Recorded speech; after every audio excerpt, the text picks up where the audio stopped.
Ola, que tal, como están? Benvidos un día máis ao Faladoiro. Comezamos, como sempre, con saúdos a todos os que nos seguen a través de Correo Televisión, a través de Radio Obradoiro e a través do canal 27 de Barbanza. Hoxe imos comezar a tertulia onde a deixamos a semana pasada, falando por unha banda desa querela contra José Luis Baltar por un presunto delito de prevaricación, querela que o xuiz admitía hoxe a trámite, e falando tamén da imputación do alcalde de Santiago na operación Pokémon por un, por suposto, delito de tráfico de influencias. De momento, Ángel Currás non dimite, veremos que ocorre dentro dunha semana e media cando teña que prestar declaración ante a xuíza que leva o caso. E, a marxe destes asuntos xudiciais, falaremos tamén de como empezan o ano as forzas políticas galegas, mentre os populares preparan o seu congreso dos días 19 e 20. No PSDG-PSOE parece que se dilata ese proceso sucesorio, que se vai atrasar no tempo.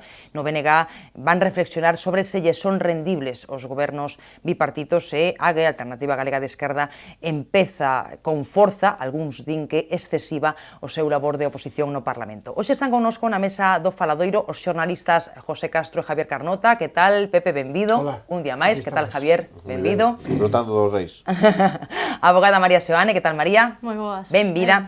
Bueno, pois empezamos, como dicía, en clave xudicial, co asunto, co caso Baltar. O xuiz vende admitir a trámite esa querela por un presunto delito de prevaricación en relación con máis dun cento de contratos. Para entendérmonos, acúsase a José Luis Baltar de ter, vamos decir así, entre aspas, enchufado masivamente a persoas relacionadas co Partido Popular. Pidovos, para empezar, unha reflexión sobre este asunto, e poño enriba da mesa dúas cuestións. Por unha banda, o tempo transcorrido dende eses feitos, non? Falamos de feitos de hai uns 3 anos, non? Antes e despois dese congreso provincial do PPDG, no que saiu elixido o presidente o seu fillo, José Manuel Baltar.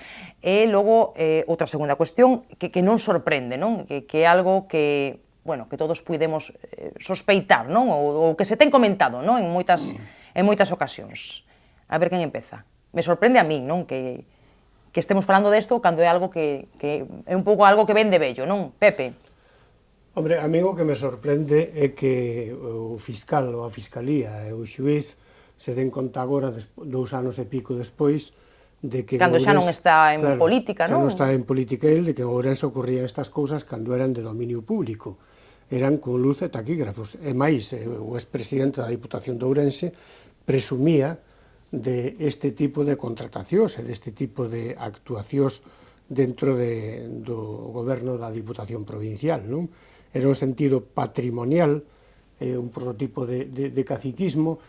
A impresión que che dá é que trasladamos o século XIX, ou polo menos os primeiros anos do século XX, na etapa de Castelao, cas viñetas que ten en Cousas da Vida, ao século XXI que estamos agora, non?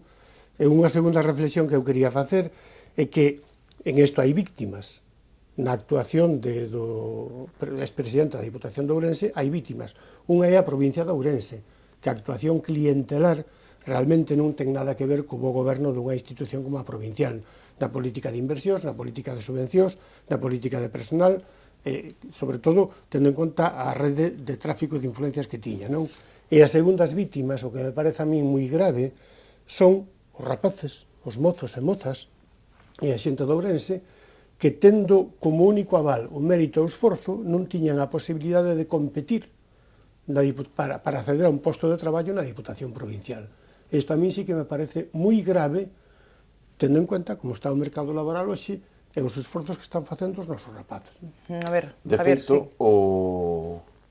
Hai dúas cousas das que dixo Pepe, que tamén dicía na valoración que facía da actuación do fiscal no Partido Socialista ali de Ourense, o secretario provincial, dicía que levaban moitísimos anos facendo ese tipo de denuncias e que nunca ellas admitiran a trámite, o cual lle extrañaba que fora, pois se dedique a raíz dunha denuncia, levan 20 anos facendo ese tipo de denuncias, pero cadrou que justamente a que se admitiu a trámite foi esta que cadraba precisamente neste tempo, que non só 2 anos despois dun proceso congresual do que sale beneficiado o fillo de Baltar, sino que é precisamente previo a outro proceso congresual que ten o Partido Popular pronto, co cal, pois a mellor tamén ten así, bueno, un rollo espacio-temporal, polo menos digno de ser mirado e investigado, non?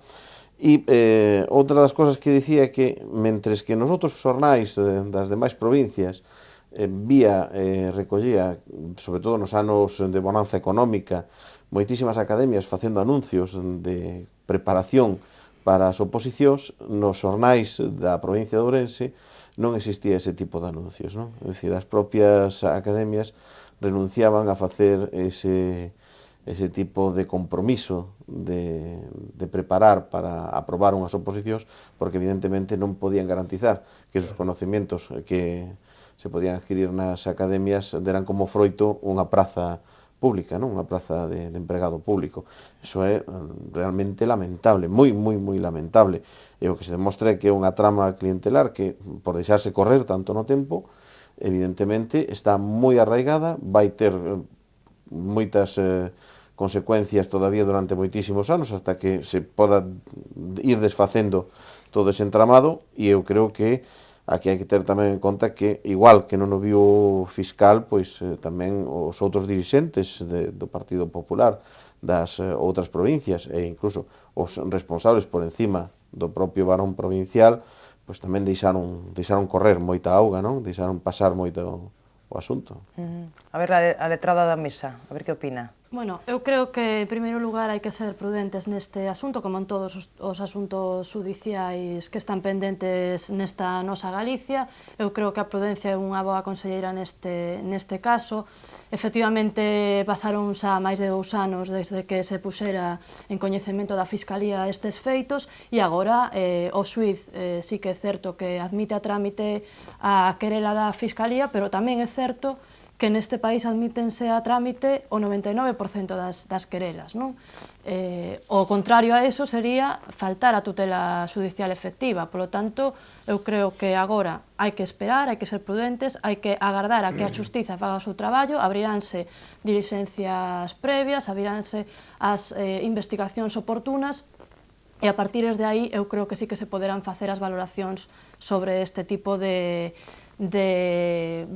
actuacións que parecen non estar de acordo con todos eses trámites según a querela, que se teñen que ter en conta os méritos, as capacidades de cada un dos que opositan ou acceden a calquera cargo ou calquera traballo dentro do sector público, non?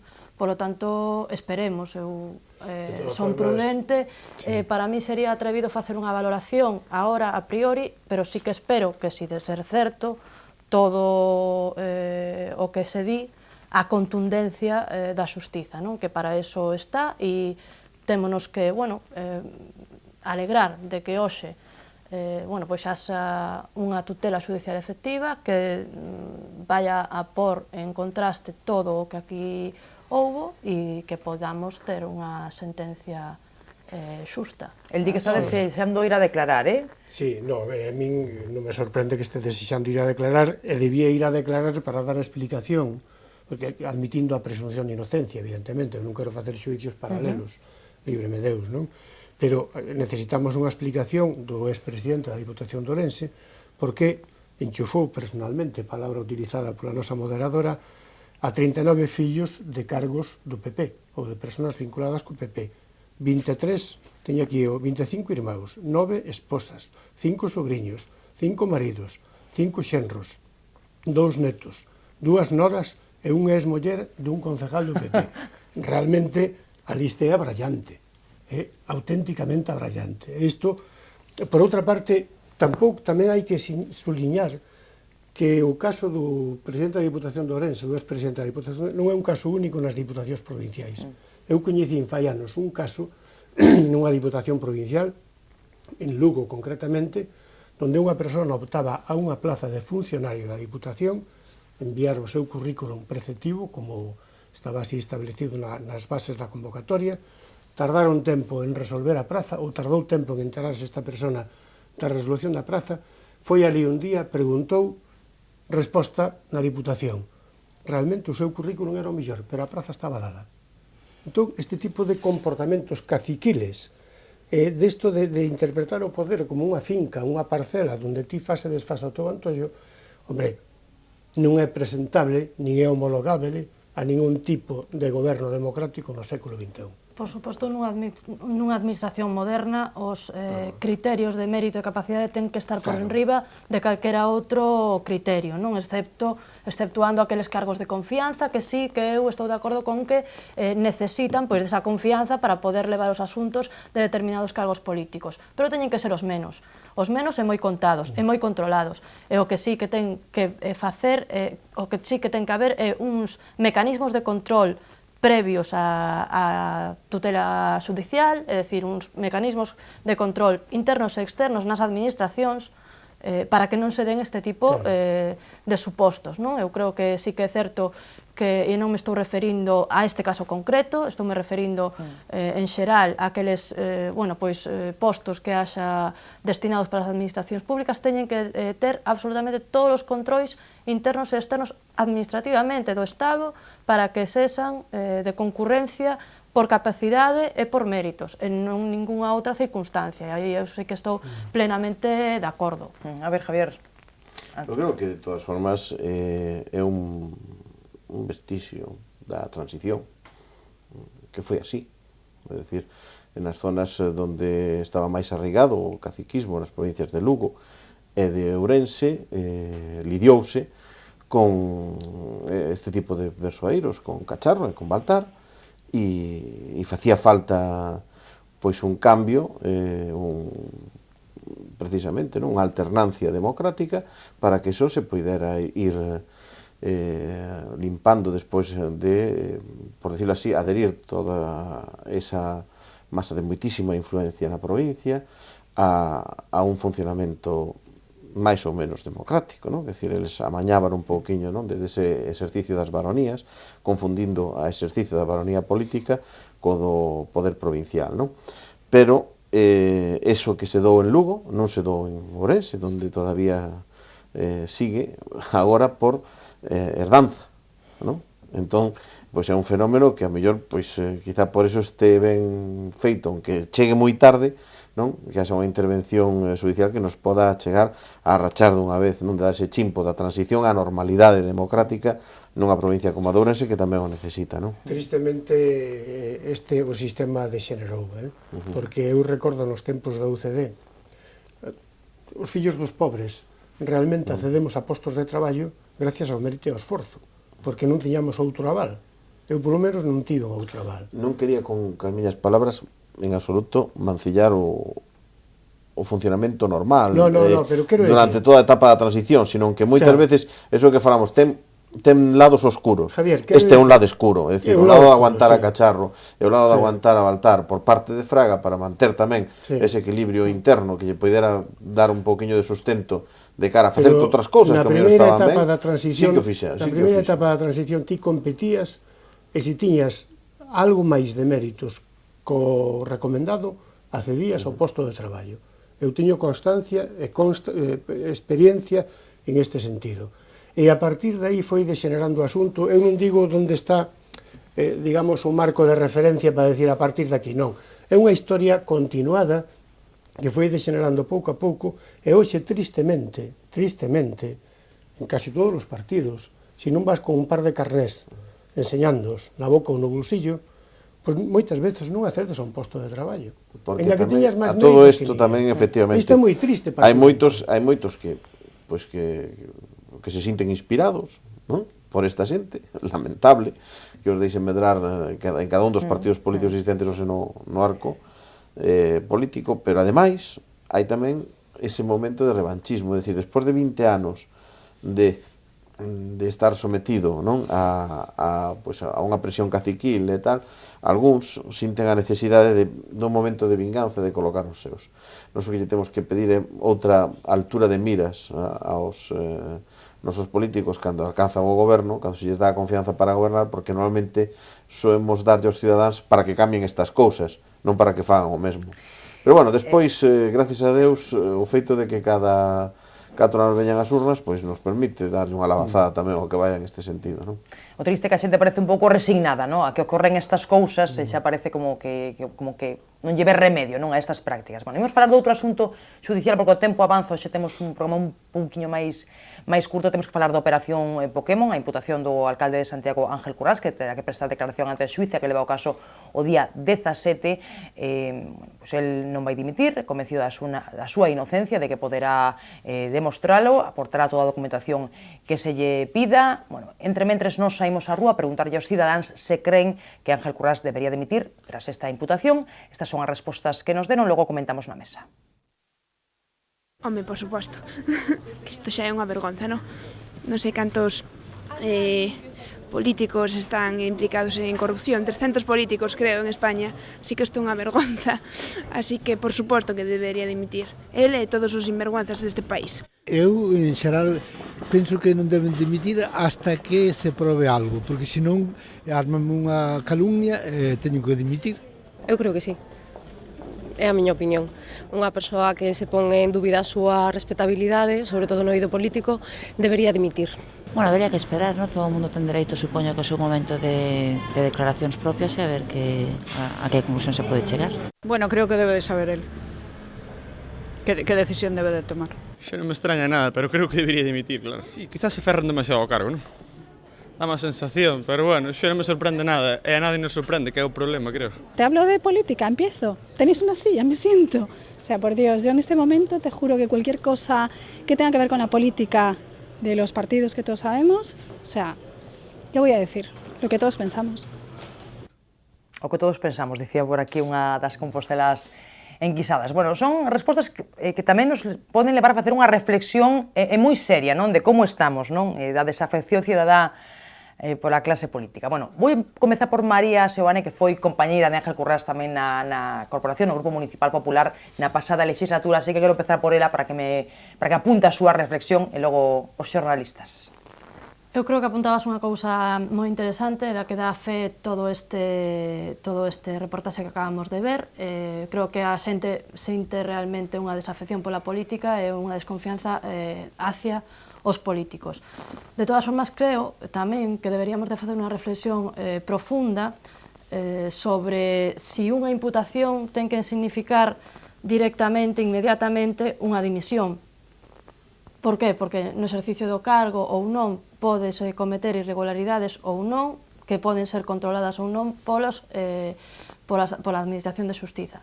De todas formas, haberá que ver se unha imputación que non significa que vaya a ser nin detido, nin se lle vayan a impoñer medidas cautelares, pois teña que supoñer directamente, inmediatamente, esa dimisión. Eu creo que si desde os partidos políticos ou políticos individuais toman a decisión de dimitir por unha imputación, entón haberá que terán que ter prevista unha posible rehabilitación, porque eu me pregunto como se rehabilita a unha persoa no social e no político que resulta inocente logo de ser xulgado, logo de ser imputado. E logo de procesos que tamén se dilatan moitísimo no tempo. Moitísimo, porque ademais nestes casos, na operación Pokémon, na operación Carioca, na operación Campeón, levamos moitísimo tempo, efectivamente, en investigacións prolongadas, en un proceso moi longo. Por lo tanto, eu creo que hai que atender ben a esas posibles rehabilitacións da xente que tamén resulta perxudicada no político, pero tamén no persoal e no social, porque teñen outras responsabilidades máis alá de que sexan ou nun determinado momento das súas vidas se adiquen á política, non?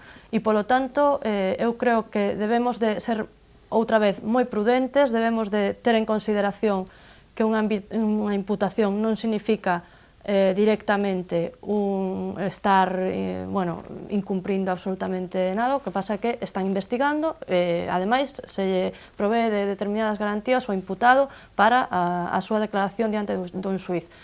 Se despois deso resulta que vai máis alá as súas responsabilidades no ámbito político ou fora da política, pero que sean delictuais, eu creo que, por suposto, non se pode pasar unha a ningún político, pero sí que é certo que, bueno, haberá que ver como se rehabilitan a esas persoas. A ver, Javier e Pepe.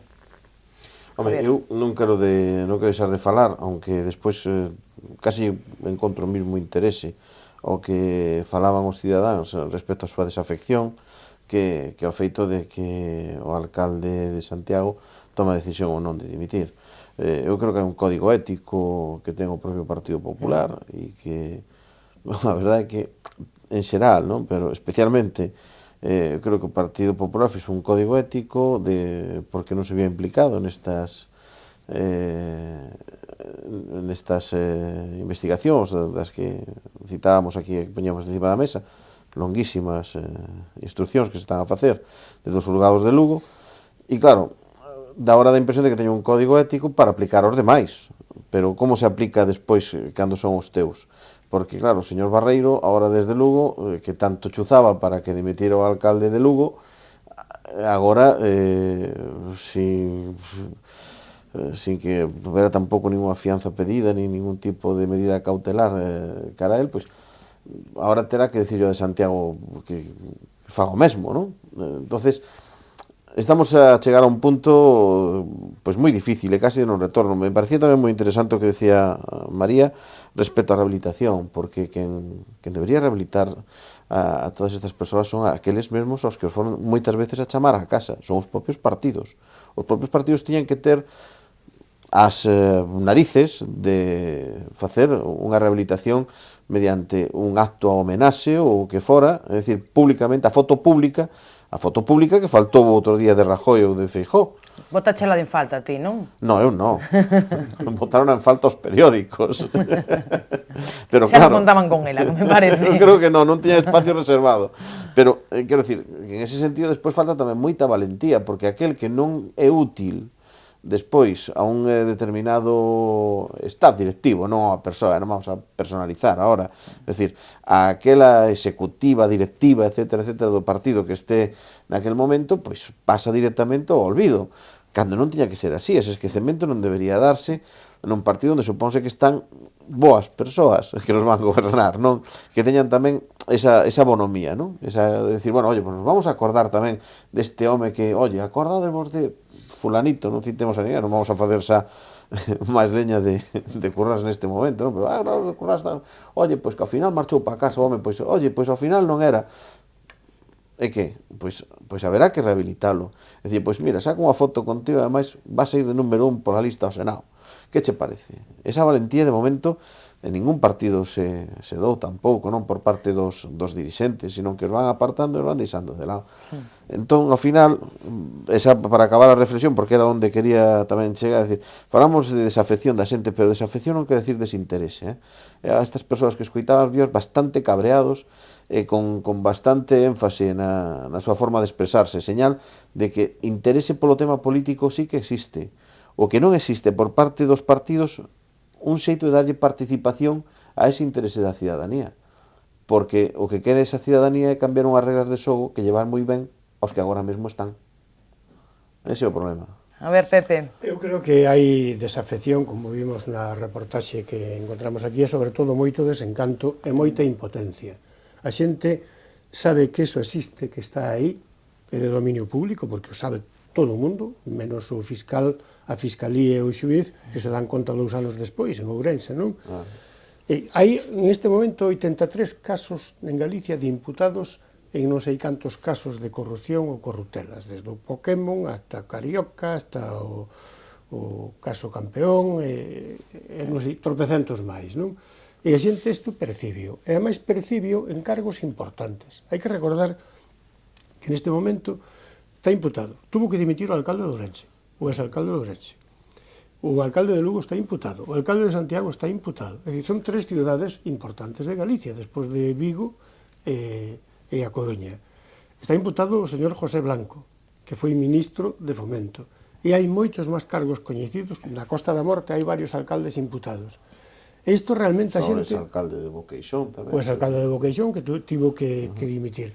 a xente síntese realmente impotente. E non hai que extrañarse que a corrupción sexa unha das preocupacións máis importantes na opinión pública. Acabo de decir anquisa o sondeo do Centro de Investigacións Sociolóxicas. E non só a xente pensa que a corrupción é un problema importante neste momento, sino que pensa que vai a ir a máis nos próximos 5 anos. É tal xa a desesperación e a impotencia da xente que isto non ten remedio. E o remedio ten que vir, como apuntabades vos, polos partidos políticos. Partidos políticos, a hora de confeccionar as listas, primeiro teñen que ver con lupa que candidatos escollen para as súas candidaturas. Segundo, cada partido debía ter tamén unha certa auditoría interna polos mecanismos que sexen. Eu non sei cales poden ser, eu nunca estive en ningún partido político, pero debía ter certa auditoría interna para seguir as conductas dos seus afiliados e dos seus representantes nos concellos ou nos cargos públicos onde están. E a mínima que detecte, erradicalos, pero erradicalos todos. O que non sirve é o que apuntabas, Javier, que cando o partido do lado e o alcalde do partido contrario está imputado, dimisión. E cando o propio está imputado, silencio absoluto. Oiga, seamos coherentes, establezan ustedes un código de conduta conxunto, como todos os partidos políticos, e a partir de aí actuemos todos. Que conste que, con independencia, con absolutísimo respeto a presunción de inocencia de Currás, a min personalmente e profesionalmente a súa dimisión abre un camiño informativo moi interesante, o sea, desde o punto de vista xornalístico, incluso desde o punto de vista de cidadán compostelán cotilla, pois teño ganas de saber como solucionaría, ¿no? Entonces abriría máis posibilidades, pero bueno, podemos facelo a nivel concurso, sin que teña que chegar simplemente. Podemos preguntar a María, que igual nos pode ilustrar algo sobre ese asunto. Me pon cara de que non, nin pensalo. Eso formará parte do secreto sumario, no momento. Javier, sería o segundo alcalde de Santiago na mesma legislatura que ten que dimitir. O que sí sería era un problema importante para a capital de Galicia e unha das cidades máis importantes institucionalmente de toda Europa, diría eu, non? Por lo tanto, eu non o tomaría tanto a mofa porque creo que é un tema de moito calado para esta cidade. E, en segundo lugar, se quería apuntar, porque eu estou moi de acordo coas palabras de Pepe Castro, sobre os controis que hai que ter, non só os judiciais. Eu creo que aí sí que hai que poñer aos partidos a falar e a consensuar uns controis que os hai, pero non sei se haberá que reformulalos ou facelos máis intensos das administracións, de como funcionan e das responsabilidades en que derivan determinadas actuacións, sexan delitos ou non, porque só con semellar delitos tamén, bueno, pois tampouco se nos pode acostumar a sociedade a que todos os días haxa este tipo de, bueno, pois de sobresaltos, non, na prensa. Por lo tanto, creo que hai que ou facerlles caso aos que hai, ou, bueno, pois, facelos máis, endurecelos máis, non sei, as consecuencias de calquera tipo de irregularidade nas administracións. Bueno, podíamos seguir por aquí falando de que panorama, que escenario abriría a dimisión de Ángel Currás, que de momento non se produciu, e xa falaremos dela nesta mesa, se se produce, que, según apunta moita xente, parece ser que non se vai producir.